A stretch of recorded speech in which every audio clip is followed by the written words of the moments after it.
So my name is Annelot Broerze. I'm a PhD researcher at Delft University of Technology, that's in the Netherlands. And my work is really focusing on studying the method marine cloud brightening. And that's a method that is evolving around enhancing the reflectivity of clouds such that we can cool the Earth. And I'm really focusing on the seawater spraying necessary for this and how then the seawater spraying affects the plume dispersion.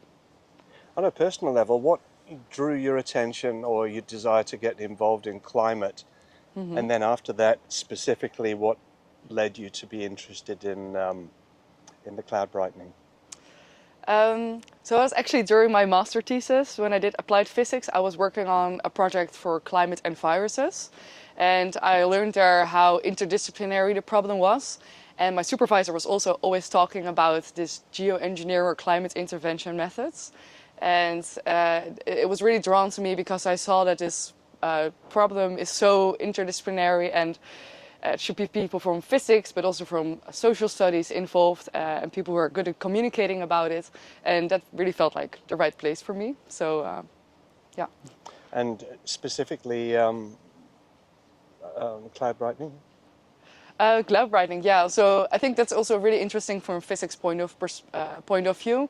And I also like the fact about clouds that it's something that you can you can point at it when you're talking to people. So it's very tangible technique to work on. So yeah. And it's, you know, for geoengineering, I guess it feels less invasive. It's not, you know, doing mechanical things or with chemicals and so forth. Yeah, definitely. So marine cloud brightening, we're doing it by spraying seawater.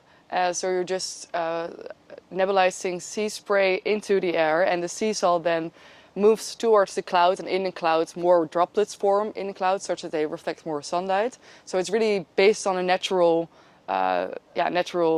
thing. And that's also what appeals to me, that we're not really adding something new to the atmosphere, just actually replacing water and sea salts to another place around the Earth. Okay, so a lot of people are working on it, and you know, at various stages. What is it that you're doing about it that's maybe unique or different? I think for me, what makes me unique. Oh, I'm sorry, my camera just. Oh, okay. Okay. So the thing that I think is unique is that I'm both working on modeling it and focusing on the dispersion of the seawater plume, but also focusing on the public acceptance around climate intervention and marine cloud brightening. And I don't think a lot of people are working on those two topics at the same time. But I think it's really important that you just don't only focus on the physical science, but also on engaging with the public about it, because it's really an interdisciplinary topic, and we have to solve it with everyone.